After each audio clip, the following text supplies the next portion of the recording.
In an interview, sabi ni Casey, preferred daw niya ang isang low-key relationship. So, paano niyo ine-express yung pagmamahal niyo sa isa't isa? Ano lang, sa mga, kunwari, medyo may limit kami when it comes to airtime together.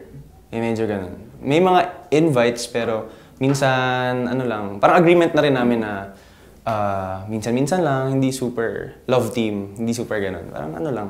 Kasi parang mas preferred namin na simple lang yung yung importante, what happens behind the camera, yung sa amin. So, we see each other siguro every other day, every once in a while we see each other. Pero, hindi naman kailangan i-post every time magkita kayo, po-post mo. Ganun lang. Simple lang. Like, simpleng couple lang din. Sa mga detractors sa sinasabing you're using Casey daw, Yeah, I usually get that. Actually ako, hindi ko na sinasabi yung ganun kasi Casey herself, she defends me pagdating sa mga ganun. Dinidefend niya talaga ako. So, sinasabi niya, minsan somebody tweeted her or asked her na, hindi ka ba natatakot? Kasi yung si TJ naman parang uprising artist din, parang baka gamitin ka lang. Sa akin, para sa akin, I don't feel it kasi hindi niya man pinapa-feel sa akin. So it depends on your partner. Sa kanya naman, lagi yung sinasabi na, why don't you give, hindi ko naman nafe-feel yan siya, and why don't you give the guy a chance? Yung ginagawa niya, pinupush niya, napakinggan niyo yung music niya.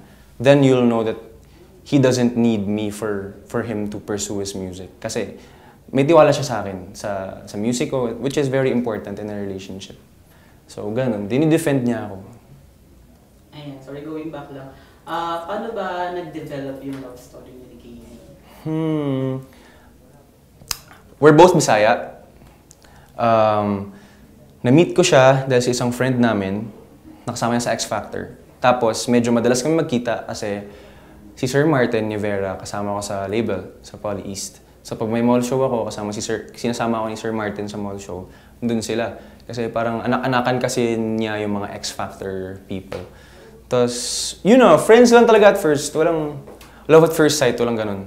Hindi siya ganung story.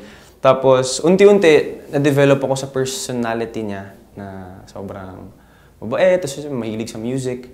Tapos, we share the same faith. And yun, unti-unti na. Hanggang sa, ano na lang, hindi mo naman mamalayan.